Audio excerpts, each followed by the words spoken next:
Bismillahirrahmanirrahim. Assalamualaikum warahmatullahi wabarakatuh. Salam hormat sahabatku semuanya dimanapun saudara berada. Seperti biasa sebelum lanjut silakan yang belum subscribe silakan di subscribe channel yang paling mantap ini kawan. Baik, di sini kita akan dengarkan bagaimana Pak Denny Siregar mengkritik keras para menteri yang diduga berbisnis PCR. Kita dengarkan dulu sama-sama kawan. Ini dia. Kita kembali ke titik awal sebelum ada keributan masalah PCR. Kalau gitu, akhirnya masyarakat sakit hati dengan kebijakan yang kerjaannya cuma menguras kantong rakyat itu, diobok-oboklah siapa saja yang bermain di bisnis PCR ini. Keluarlah nama Menteri LBP dan Erick Thohir. Mereka ternyata punya saham di PT Genomic Solidaritas Indonesia atau PT GSI. Dibongkarlah kalau ternyata di PT yang jualan alat tes termasuk PCR itu ada saham Pak LBP lewat PT Toba Sejahtera. Ada juga saham Boy Thohir, abangnya Erick Thohir, lewat Yayasan Adaro Bangun Negeri, salah satu yayasan yang terafiliasi dengan PT Adaro Energi. Ribut lagi. Kok bisa ya para menteri yang... Nah itu ya, diduga Erick Thohir dan Luhut diduga ya berbisnis tes PCR. Nah ini dijelaskan oleh Pak Denny Siregar ya. Terkait langsung dengan penanganan pandemi ini ternyata punya saham di perusahaan penjual alat kesehatan. Apa mereka bagian dari mafia alat kesehatan yang cari untung lewat kebijakan? Teori konspirasi kemudian beredar dan makin serem bacanya. Ada yang bilang keuntungannya puluhan triliun rupiah. Nah, jadi di sini ICW bongkar keuntungan bisnis yang senilai boleh. Boy, nilainya tembus 10 triliun kawan. Lanjut. Rupiah. Ada yang bilang kewajiban pakai PCR untuk habiskan stok yang menumpuk di gudang. Orang kemudian ribut lagi dengan teori konspirasi dan menunjuk para menteri Jokowi yang terkait langsung dengan penanganan pandemi ini.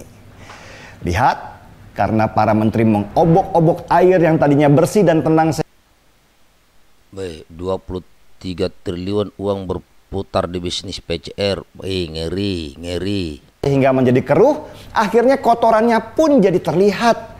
Borok-borok mulai terbuka dan mau diklarifikasi dengan cara apapun, orang sudah terlanjur muak.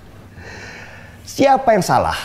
Masyarakat yang membongkar borok-borok itu atau para menteri yang akhirnya malah membongkar boroknya sendiri? Sejak awal saya sudah kritik keras pemerintahan Jokowi di masalah komunikasi. Entah karena apa ya, komunikasi dan koordinasi Jadi di sini Pak Denny Siregar akui cara komunikasi Pak Jokowi yang buruk. Nah ini nih. di antara para menteri pun itu sangat buruk sekali. Ada ego sektoral yang nggak bisa hilang. Entah karena memang mereka itu ego atau karena cuan sendiri-sendiri. Pejabat Indonesia memang suka gitu. Nggak korupsi uang, ya korupsi kebijakan. Dan ini sudah dipupuk sejak zaman Orde Baru dan nggak hilang sampai sekarang. Buat saya sih, maaf ya, bapak-bapak menteri yang terhormat. Seharusnya budaya malu harus dibangun sejak dini. Kalau memang terbukti bahwa ada gesekan kepentingan antara Jadi itu ya, menteri-menteri diduga terlibat bisnis PCR.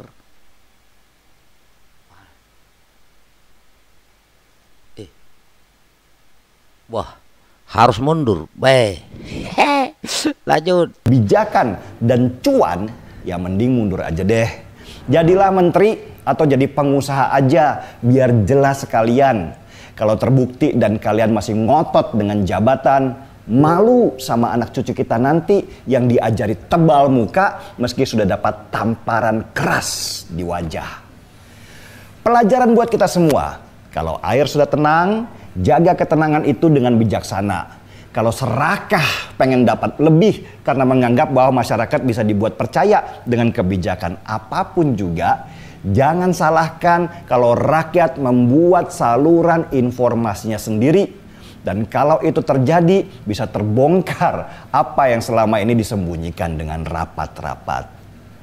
Saya membela pemerintah dengan kebijakan-kebijakannya. Tapi saya tidak membela oknum-oknum pejabat yang memainkan kebijakan demi keuntungan pribadinya. Seruput kopinya.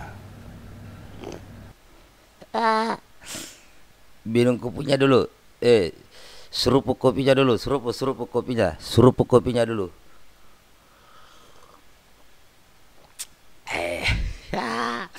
Mantap. Gaspol. Gaspol. Mati mija.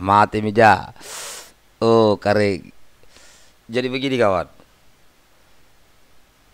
Ini kalau saya lihat ini, ya dengan maraknya media-media terkait PCR ini, ya kawan, ini bisnis ini male akhirnya mulai terbongkar satu-satu. Dan bukan hanya yang saya lihat ini kan, biasanya yang mengkritik kebijakan pemerintah ini kan biasanya yang oposisi kalau saya lihat ya, memberikan kritikan terhadap kebijakan pemerintah. Termasuk PCR ini ya, bisnis PCR yang diduga bisnis PCR para menteri.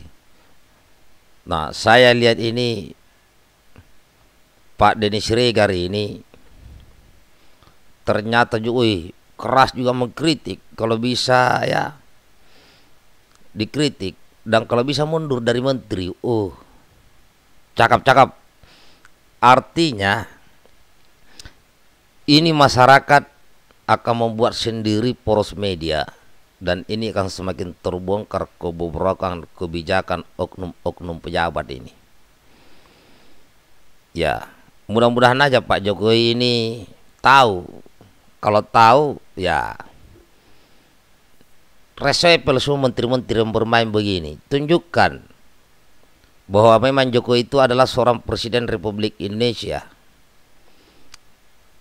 Karena kalau tidak, banyak nanti persepsi masyarakat, warga, bahwa Pak Jokowi selaku presiden ternyata disetir oleh menterinya. Nanti akan muncul begitu nanti ke depan, bahwa Pak Jokowi bisa jadi ada statement dari tokoh atau mungkin dari warga atau dari netizen, bahkan dari pendukung Pak Jokowi waktu Pilpres pun, mungkin akan ada yang ngomong bahwa Pak Jokowi di bawah kendali beberapa menteri, dikendalikan oleh beberapa oknum menteri.